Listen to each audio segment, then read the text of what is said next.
Welcome to third lecture on video course of tribology. Topic of this lecture is friction. Very interesting. We experience friction in day-to-day life. When we walk, we experience friction. When we cycle, we experience friction. When we drive, we experience friction. So, it's a very common mode which we experience every day. And often when we go to mall, we find this kind of signal or warning that slippery when wet or the floor is wet. So, you need to be careful when you walk. Reason being, the water plays as a lubricant layer and it reduces the friction. So, we need to walk with more force. So, the overall friction force turned out to be same. I have gone through a number of books and found a number of variation in coefficient of friction. So, I am just showing on the first slide of this course that typical value of coefficient of friction which is often quoted in books. We say these values are static coefficient of friction or these values belong to static coefficient of friction. There is some difference. Static coefficient of friction and kinetic coefficient of friction, will come to that topic later, but see what is mentioned in this table. It says aluminum versus aluminum. When aluminum rubs over aluminum under pressure or force having relative velocity, it shows a coefficient of friction 1.5. Amazing. We normally believe that coefficient of friction will not go beyond 1.0. And here we are showing the coefficient of friction as a 1.5. Similarly, when copper rubs over copper, it gives a coefficient of friction 1.5. Interestingly, this value cannot be repeated again and again. This is just a mean value. There will be some variation in coefficient of friction. Now, let us see another example. When copper is oxidized, that means when we are allowing it to contaminate, coefficient of friction decreases 2.5, so 1/3. That is an amazing thing. Coming to coefficient of friction, very high value is a gold over gold, very soft material, coefficient of friction is 2.5. Coming to platinum, platinum over platinum, coefficient of friction is 3. Well, we have two examples of the steel also. See, mild steel over mild steel shows a coefficient of friction 0.8, while tool steel over tool steel gives a coefficient of friction 0.4.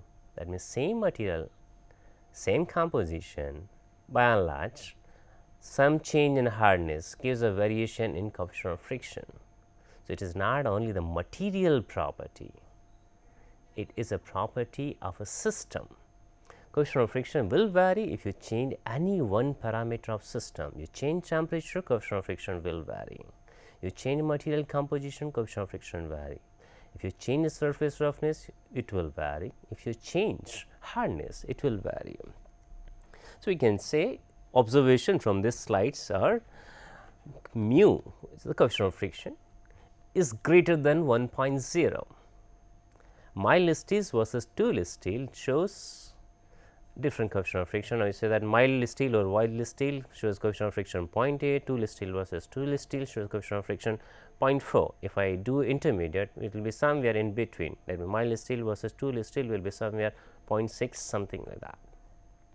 And another interesting thing which we observed is that when copper is getting oxidized, coefficient of friction reduces to 1/3. That means, mu depends on the environment. Let us take another example or other published data. Here the coefficient of friction is given to us and it shows that steel is getting rubbed on indium, steel or lead brass, steel on bronze, steel in brass, cast iron, aluminum bronze, so on, and finally comes a steel on a steel.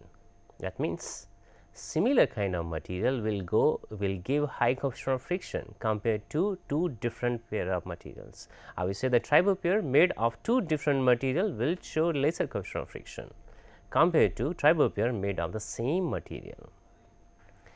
And Another interesting thing we can observe from here in this this data is that when there is a thin lubrication, partial lubrication, some sort of lubrication is provided at the interface between the two materials, then coefficient of friction reduces by 1/10. And if we can completely separate two surfaces, no asperity contact, that is why we are saying is a hydrodynamic lubrication, thin thick film lubrication, then coefficient of friction reduces to 100. That means 1% of coefficient of friction which we can experience in dry condition. So, here it is indicated that lubrication is very, very important to reduce the coefficient of friction, to reduce energy loss. However, when we are talking about the reduction of coefficient of friction, I believe there are a couple of examples where we regularly require coefficient of friction, a high coefficient of friction or high frictional force. I given one example initially that when we walk, we require some coefficient of friction at our shoes level, or we said that we require coefficient of friction at between shoe and the road. So, there is a need. If we are providing a lubricant layer there, the coefficient of friction reduces and our efforts towards walking are increasing. So, that way we can say friction is important. We have another example also, like a brake. When we want to stop automobile, we apply a brake. The coefficient of friction works, where we are trying to enhance or increase the coefficient of friction.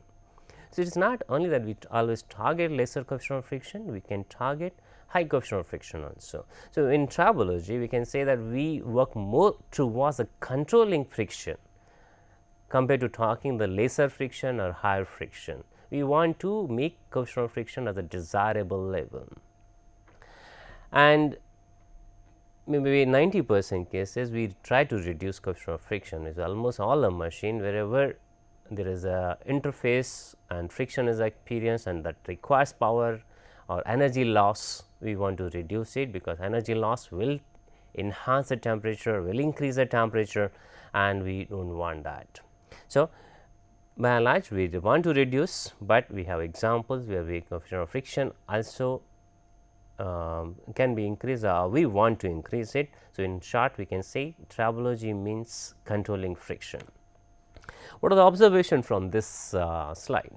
Say that under dry lubrication condition, mu ranges between 0.1 to 1.0 by and large, except the few example like a nickel on nickel, gold on gold, platinum on platinum, copper on copper, so on. Again, this will not be repetitive results, these are the mean values. Maybe one lab it has been experienced, this kind of coefficient of friction have been experienced in one lab, but if you do similar experiment in other lab, other environment, there is a possibility of change in coefficient of friction. And another observation from this slide is that very thin lubrication reduces coefficient of friction by 10 times. You invest delta money and you get 10 times profit. That is encouraging to learn the tribology. Here is another chemical related chart with us, which says that we should choose proper material pair for tribological application. Let us take an example. We are saying the lead can be selected with the chromium, lead can be selected with the cobalt, lead can be selected with the nickel, lead can be selected with the iron, and lead can be selected with the neodymium. Why we are saying this to be selected? Because this circle is filled, it is a black circle, and this table indicates a fully occupied or the complete black circle means a low adhesion force. If the adhesion force is very high, adhesion will increase the friction force. So, if you want to really target for a low coefficient of friction, we choose that kind of material pair. Similarly, we can choose a silver versus chromium, silver versus cobalt, provided we have enough money, because silver is one of the costlier material compared to lead. That is why we in most of the application we use a lead compared to silver. In this, from this table also we can see that aluminum should not be used against tungsten, aluminum should not be used against the chromium, aluminum should not be used again in nickel. So, there are some restrictions. Partly it can be used with zirconium and cobalt, but if we treat this nickel, metal properties will change, surface properties will change, and we can utilize against some other material pair, right. So, this is just a guideline for us, but it is not a formula. If I have a cheap material like aluminum is available in abundance, we can use that material with modification to reduce coefficient of friction as per our desire. So, we can say that the observation from this slide is similar materials have high tendency for adhesion. I skip that, in this case particularly wherever materials in this case zirconium versus zirconium, we have left empty circle, empty place. That is always known, zirconium versus zirconium will have a more and more molecular attraction. We say that similar material have more attractive force, and then they will try to increase adhesion force, or we say that they have a cohesion force, and cohesion force will be by and large more than adhesion force. So, that should be avoided. Now, initially or maybe first or second slide I mentioned about the static and kinetic coefficient of friction. We are going to explore that. What is really static and kinetic coefficient of friction? To explain that, let us take this figure. You say first point, we are applying 20 Newton load to move this block, 100 Newton block. 20 Newton load is applied on 100 Newton block, which has a coefficient of friction 0.5, and we find that block is at same place, we are not able to move this block. Now, if we increase this force to 40 Newton, apply some additional load on that, still the block remains the same position, it does not move. Reason being, opposing force, friction force is higher than applied force. However, when we apply 50 Newton load, there is a possibility of sliding off block, if coefficient of friction which is estimated is accurate. In that case, block will start sliding. As it gets momentum, then opposing force or friction force reduces, and this is reduced to the 40 Newton. That means, we get some sort of movement, some sort of acceleration on this block, and after that this friction force is steady. It remains the same 40 level or 40 Newton level. In other words, friction force starts from a 0, increases to the value mu into whatever the normal force. After that, there is a possibility of decrease in that magnitude, and what we say, this is this points belong to the static friction force, and this line belongs to the kinetic friction force. Kinetic friction force in this case is shown to be lesser than static friction force, but it is not always the case. Most of the times of our metals it is, but for polymers it has shown a different behavior variation in that. Now, this table is shown to indicate that there is a huge variation in static and kinetic coefficient of friction. Mu s here represents the static coefficient of friction, and mu k is the kinetic coefficient of friction.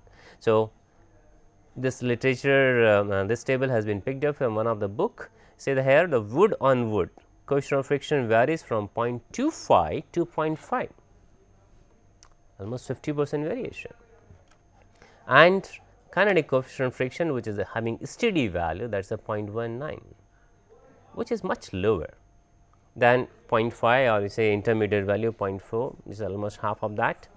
However, in other case, wood on wood with a lady given as a dry condition, again coefficient of friction was this, but kinetic coefficient of friction was higher in a different setup. That means, first data is from one literature, second data is from other literature, almost similar kind of wood material have been used. In third case, say wood on wood coefficient of friction is varying from 0.3 to 0.7. Similarly, we have number of examples. We say that just slight change in their fiber orientation, coefficient of friction is varying. An interesting thing is that kinetic coefficient of friction is shown always, in this case, always a lesser than static coefficient of friction. Is there any problem? If there is a difference in a static coefficient of friction and kinetic coefficient of friction, will there be any problem? Yes, there is a problem. We say in hydrodynamic bearing, when we start rotation of the shaft, coefficient of friction may be around 0.3, and after development of hydrodynamic film, coefficient of friction may reduce to 0.01 or 0.001. There is huge difference. If I want to run the shaft for longer duration, I have to keep some power source to start the shaft. That requires high friction force, or that requires to overcome high friction force. While for running condition, I do not require that much power. So, there is a problem. Unnecessarily, initially we have to spend too much money on the power source if coefficient of friction is higher.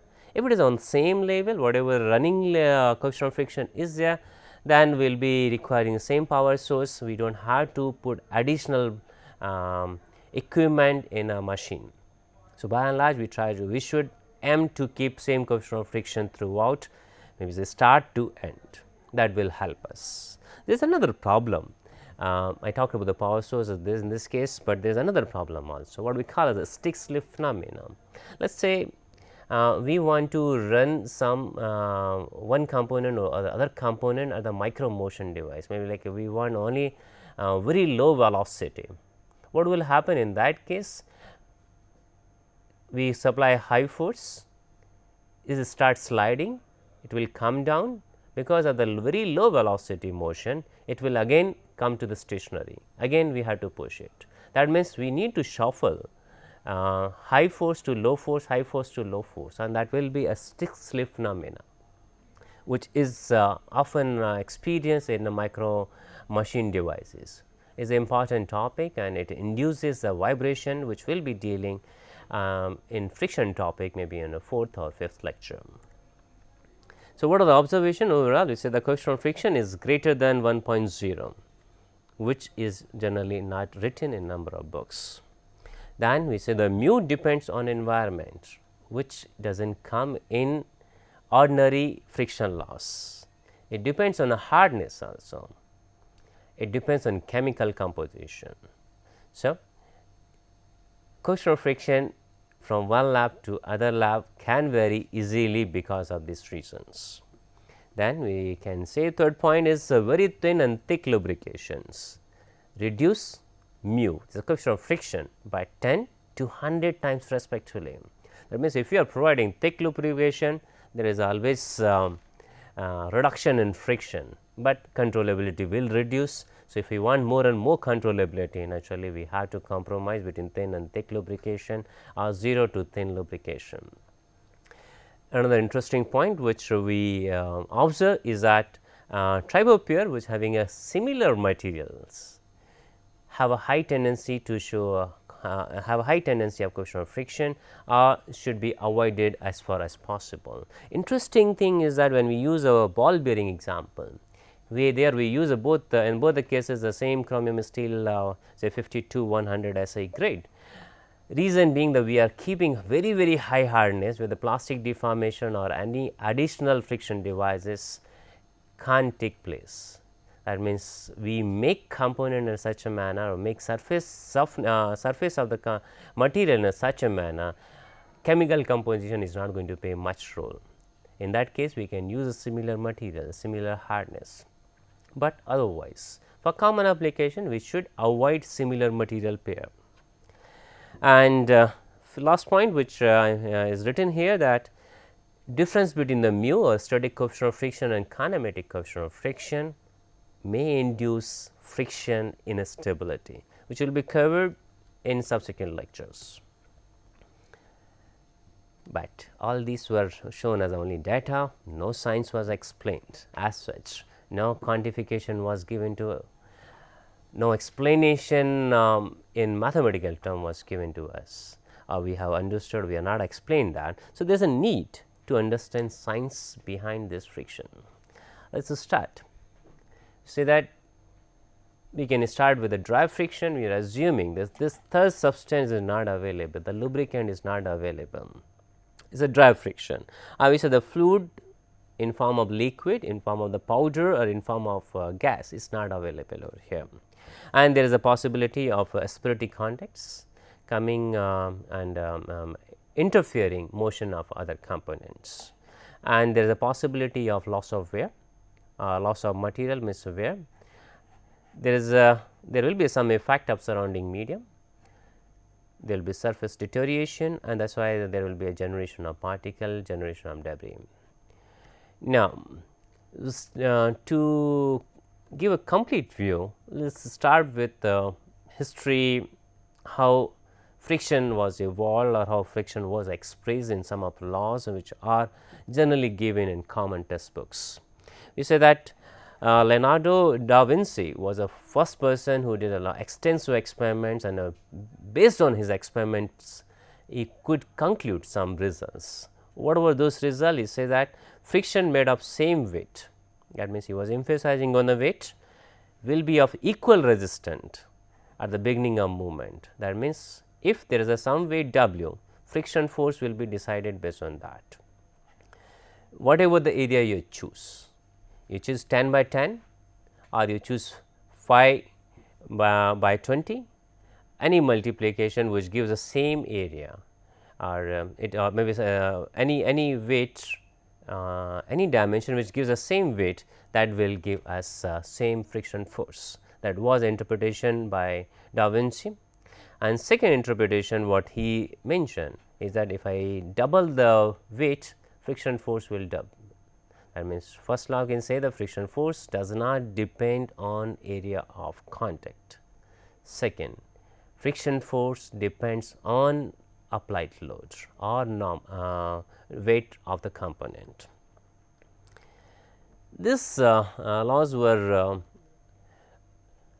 rediscovered by Amundsen, and he proposed a few laws in 1699. First, he also showed that friction force does not depend on area of contact. However, he changed the second law. He said friction force is proportional to normal weight or normal force.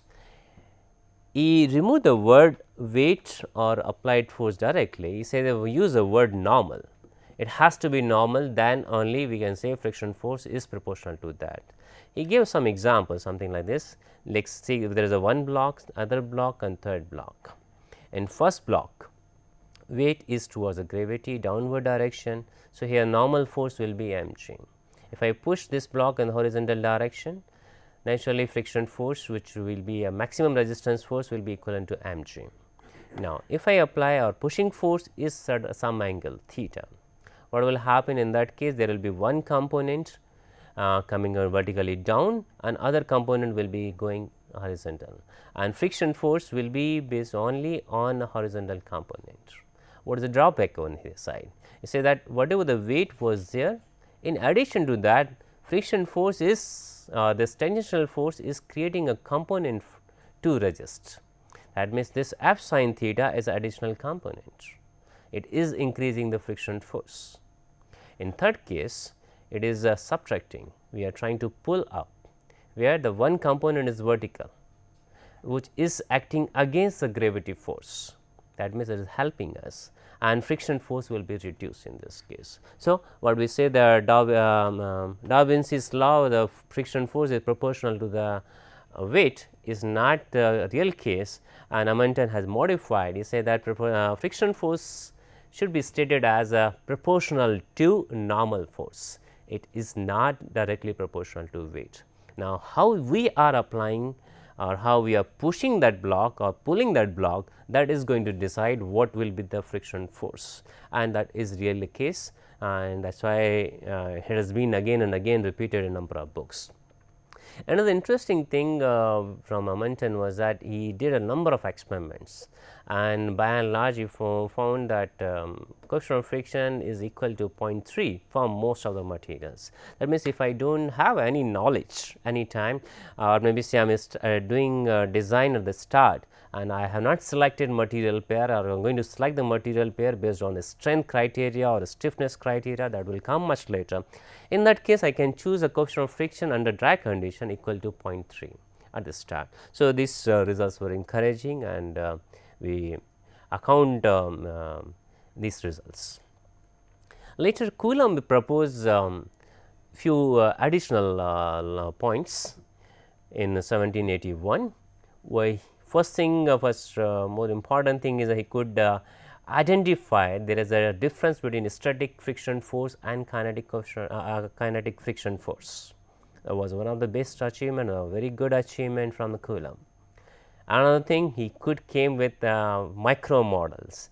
He said that aspirative contact will happen. That means, there is a discrete point contacts when there are two materials coming into contact. Before that, nobody else could point it out that there is a discrete point contacts, and that because of this there will be some interlocking, and he mentioned that friction force will be induced because of interlocking. He gave couple of examples, something like that. There is a roughness profile of one surface, roughness profile of other surface is more like a sawtooth profile. When the normal load is applied and friction force is trying to push it up, what he thought, Coulomb thought that maybe without any deformation it starts gliding up, as it requires a force to move component out of pit, that is a friction force. However, later it was realized that when it is going down, same energy will be gained back. So, there should not be any friction force. Some explanation was given that there is always a hysteresis losses. Material when it is moved from one place to other places, not necessarily we will get 100% energy back. Some energy will be lost, and that is going to give us coefficient of friction, or that is going to give us a friction loss. Coulomb also mentioned that friction force does not depend on area of contact, and another interesting point which was pointed out to Coulomb, the whether coefficient of friction will depend on velocity or relative velocity, because this model was given by him. It is clearly when you are pushing over the rough surface, it takes slightly more time from a stationary position, but in running condition, naturally this component will not fall back to the complete depth, it will be at the partial level. That is why the kinetic coefficient of friction was lesser, what was suggested by Coulomb. But this depends also on velocity. If we say that speed of velocity of this component, you push hard and hard, coefficient of friction should be reduced. But Coulomb did some experiment, and based on that he concluded coefficient of friction does not depend on velocity. It is only initial velocity, static coefficient of friction, and once it starts sliding, it start moving, then there will be only one kinetic coefficient of friction. It is not going to continuously reduce with the velocity.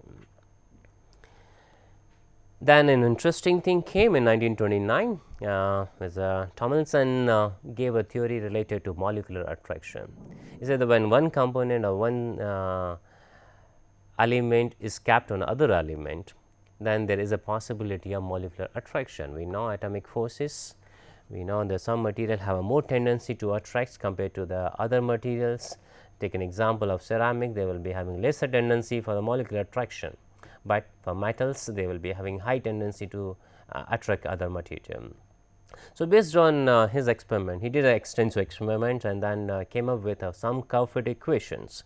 What are those curve fit equations? Is something like the F is the friction force is equal to 1.07 theta 1 theta 2, where theta can be given for individual material, and he also thought that two materials in one tribo pair are playing a role. Theta 1 is this theta for surface 1, this theta for surface 2, and he mentioned that this depends on material properties. It depends on E and G, Young's modulus and shear modulus. If there is a high shear modulus, the theta will be lesser, coefficient of friction will be lesser.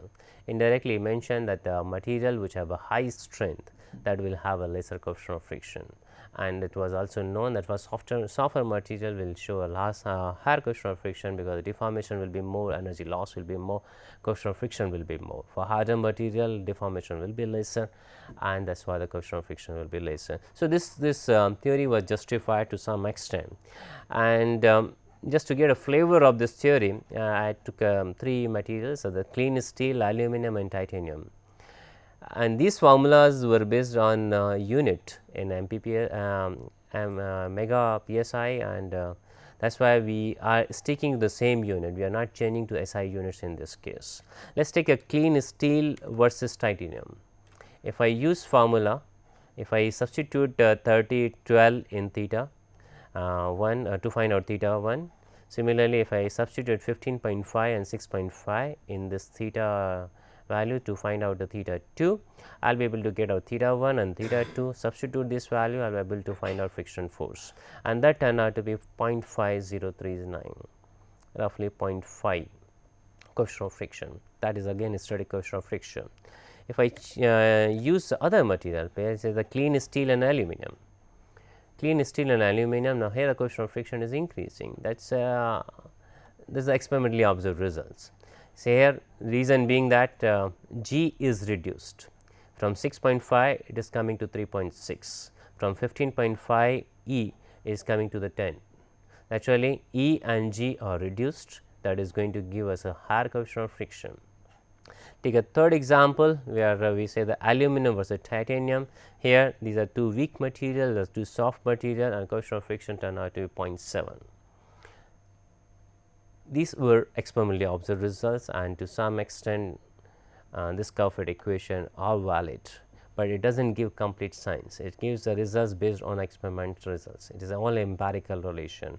Still the science is required to explain this. And as I mentioned that metal have a high molecular attraction, so they will show high coefficient of friction. Ceramic will be having a lesser molecular attraction, so they will show lesser coefficient of friction. Polymers will also show lesser coefficient of friction, because they have a lesser tendency to attract molecularly or experience molecular force. Now, we want to start with a scientific explanation of a dry friction. We believe there are 2 modes of friction, or 2 sources of friction. One is called the adhesion, molecular attraction, other one is called a deformation, one surface is trying to deform other surface. So, that there are 2 friction sources, one is adhesion over here, deformation this one, and resultant friction will be a summation of, it will be more like a superposition.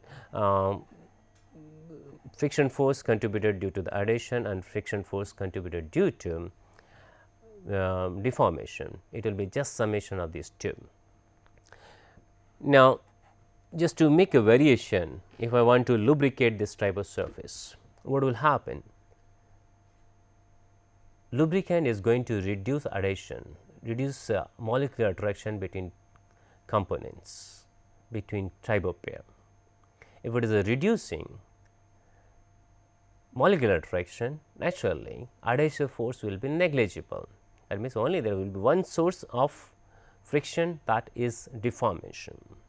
Now, if I come to the other end, we say we want to make extra smooth surface, no aspirate at all, almost perfectly smooth the surface of mica or mica, then what will happen? There will be negligible deformation, there will be only and only adhesion force, right. So, there are 2 extremes, we can lubricate surface partially, or we say that mixed lubrication case where the adhesion force turn out to be 0 or negligible, and when we use an extra smooth surface, then we will have only adhesive force and the deformation force will be negligible. We will try to explore both the options and develop individual expressions, one for adhesive force, other will be for deformation force. Just before developing some expression or mathematical relation, let us see the example of this carbon graphite steel versus stainless steel. this carbon graphite steel is having some attractions towards aluminum. That is a strange thing, because this is made of the powder form, and when it is rubbed, what will happen? It will leave its prints on the shaft. That means one layer will be transferred. So, this surface is transferring this carbon layer, graphite layer on the surface. So, it is interesting thing, people have experience that adhesion to some extent can play as a good lubricant role. What is happening in this case? We are utilizing adhesion after understanding. We are transferring a carbon graphite layer on the other surface, and that carbon graphite surface will subsequently act as a lubricant. It will be more like a powder lubrication. So, it is important, or it has come after understanding how adhesion can be utilized to the better side. Let us take another example. Is a steel pin is pushed in some block of indium. When you push it, what will happen? There is a possibility the indium is soft material, steel will penetrate in that material to some depth. And if I push it back, or we say that lift this rod back, pin back, we will find some material attached to this rod. You can see there are some particles attached to this rod, right? That is a material transfer. Indium is transferring the material. Now, this is good to know. When we are pushing it, indium is having some attraction towards a steel surface. It gets deposited on a steel surface. When we are removing it, it is not getting fractured at the interface, or we say that interface between steel and indium is stronger than indium itself, or in other words, indium has a lesser strength compared to the strength of interface made by steel and indium. Right. So, when we understand this, we can say that we should design interfaces in such a manner, interface need to have a lower strength compared to any of material, whether the material 2 or material 1, or whether steel or indium. If I provide a lubricant the interface, that will have some strength, and that strength need to be lower than indium material, then only we will be getting clean surface, we will not get any material transferred in that case. Now, let us develop a theory where we are saying that when you are applying applying a force on one irregular surface against other irregular surface, they are going to undergo, maybe say under plastic deformation, and due to that plastic deformation there is a possibility of cold junction formation. This is a cold welding or cold junction formation, which is a cold welding under pressure. You are applying a force, and that is why this kind of welding is happening. Now, if I apply tangential force, I push, or we say the push this component to the right side, those junction will be sheared. Now, depends on how this components or this interfaces are sheared.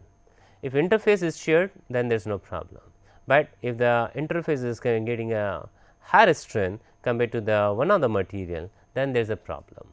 That means higher coefficient of friction will be there in that case, right.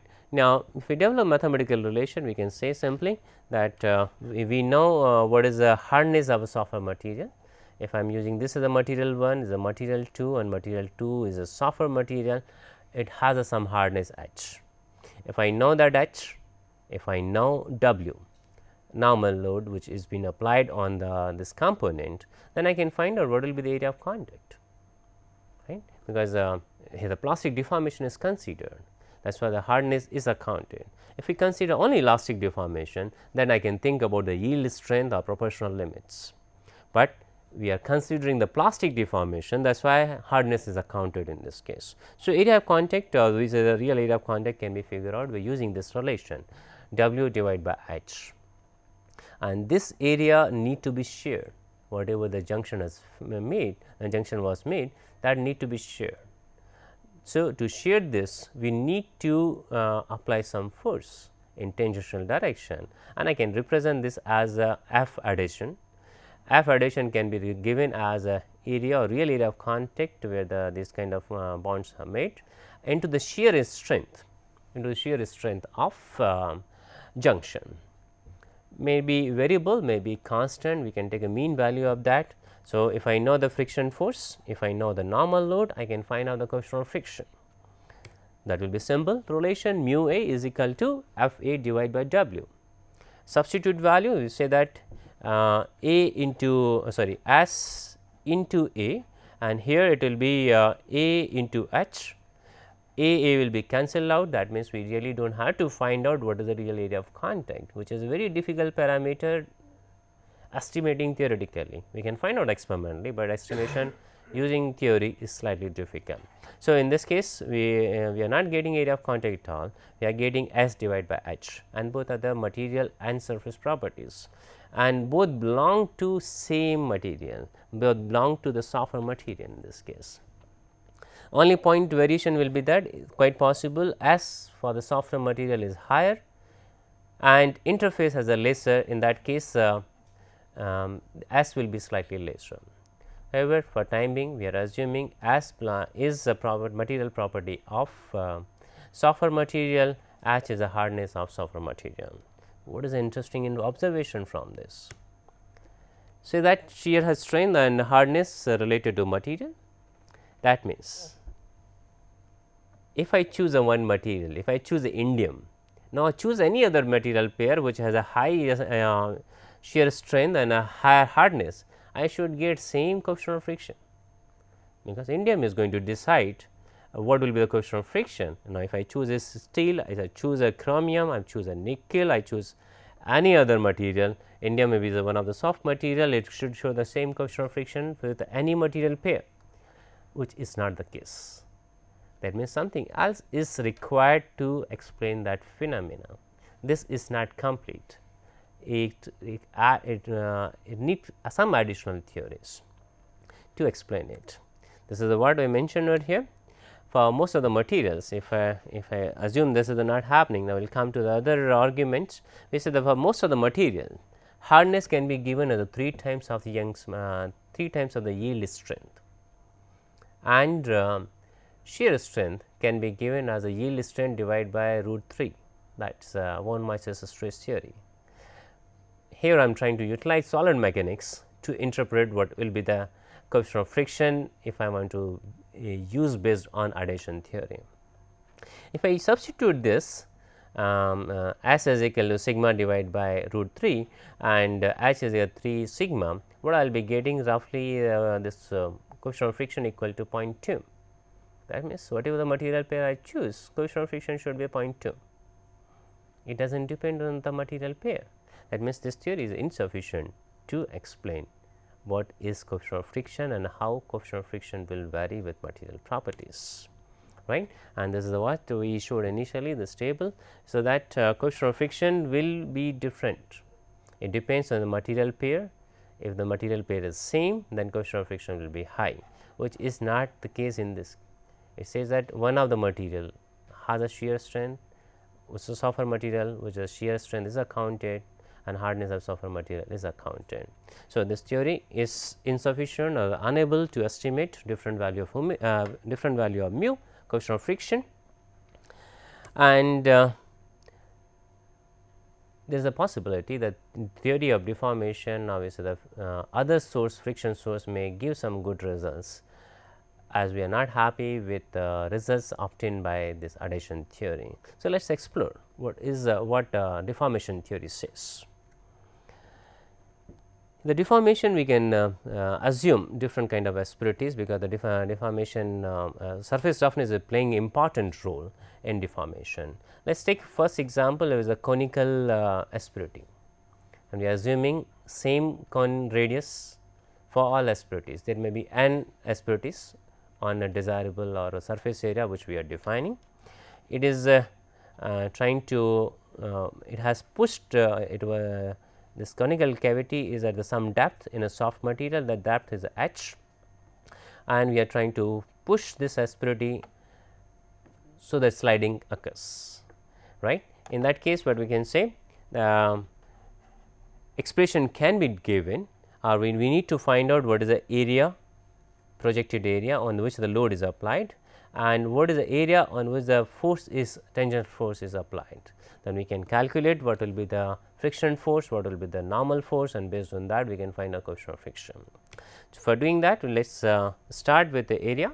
We say that this is a conical area, and we had to find out only this much, because even though cone has a higher projection or dimensions are more than this, but contact is happening at this radius only, right. So, area pi r square is the area plus half, because the 0 over here is the average area, and n is the number of asperities. So, total area of contact can be estimated. I am not saying that this is accurate, it is estimated roughly n into 0.5 into pi r square, and r is a cone radius. Now, we know the area of the contact. If I multiply with the hardness, I will be able to find out what is W, what is the normal force applied on this asperities. All asperities or a complete area which has n asperities in contact. To find out the friction force, we need to find out the projected area on the other side. That means, I want to project this cone on normal plane perpendicular to that. You say that tilt this figure by 90 degree, so that line appears in the slide, and that will give me area of contact. Okay.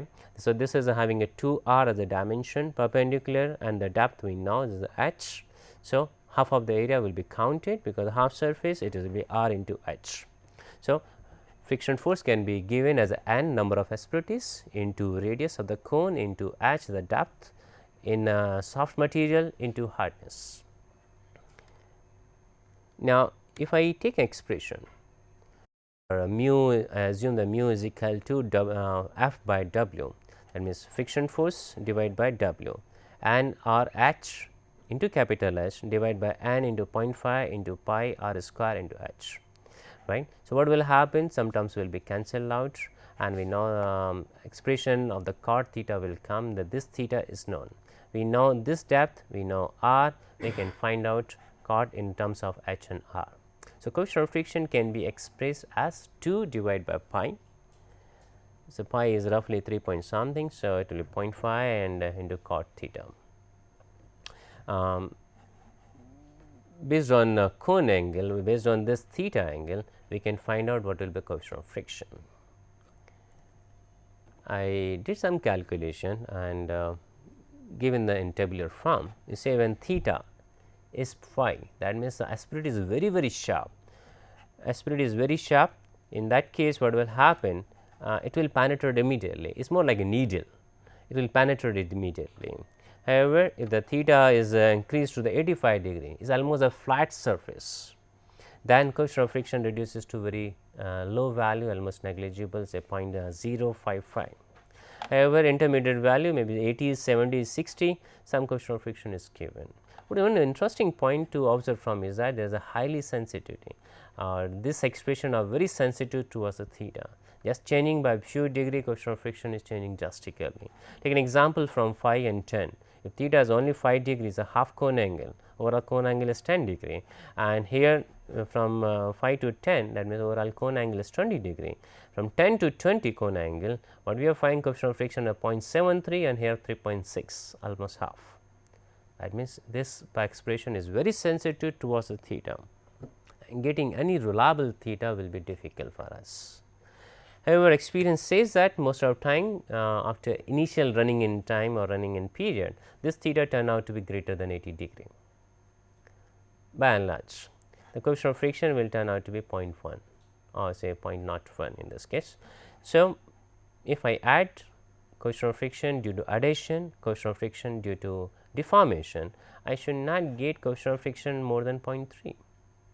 However, in the first slide which I showed experimental result, coefficient of friction was estimated also as equal to 3.0, very high coefficient of friction is 10 times compared to what we are able to predict through theory.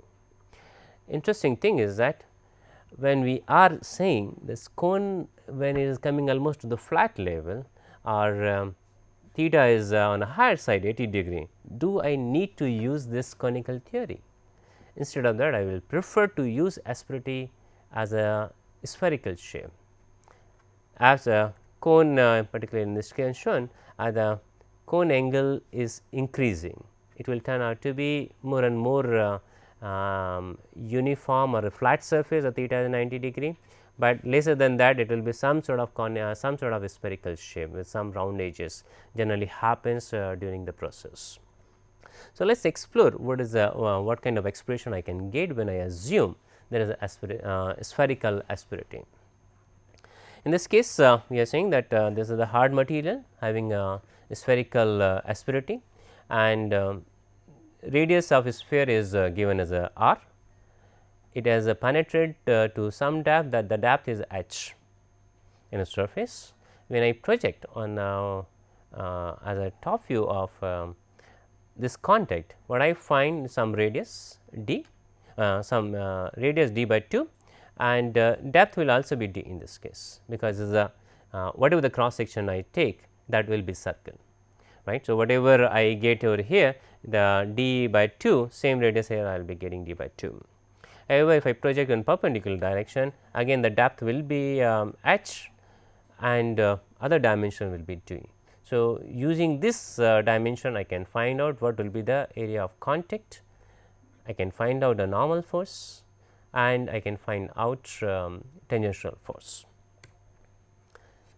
So, area of contact will be pi r square, in this case r is 0.5 d, half of the area in a projected direction, or the half which is getting pushing asperities towards a soft material. And when we express in terms of d, it turn out to be n pi d square divided by 8, that is the expression.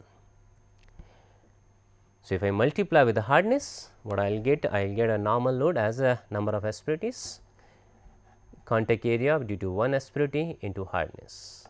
What I will be getting? F, friction force. It will be the tangential, as I say that if I move vertically by 90 degree as in the side view, I will be getting depth h, and d will be the other dimension. So, in that case area of contact or in tangential direction will turn out to be, with some simplification, 2 h d divided by 3. We do not know the dimension d. So, we can express d if express d in terms of capital R, or express h in terms of a capital R, the radius of this sphere, then we can get a good results. However, in this case we will try to express h d in terms of capital R. So, we can play with h by r and find out what will be the result and how the results will vary. So, in that case, if I want to find out the coefficient of friction due to the deformation, particularly due to spherical asperities, I can simply say f divided by h, expression will be something like this. Rearrange this, expression will turn out to be 16 divided by 3 into pi h by d. Here d can be given with assumption that h is very low compared to capital R, that when depth of penetration is much lower compared to the spherical radius, or with the radius of a spherical asperating. In that case, I can give expression as 8 into h into r, that means this overall expression can be given in terms of h, depth of penetration, divided by radius of sphere. Now, with this expression I can play, and then I can find out what the result, what results I can get if I change h in terms of percentage, with a 1%, 2%, 3%, 4%, 10%. Well, I am going to get a very high or different results.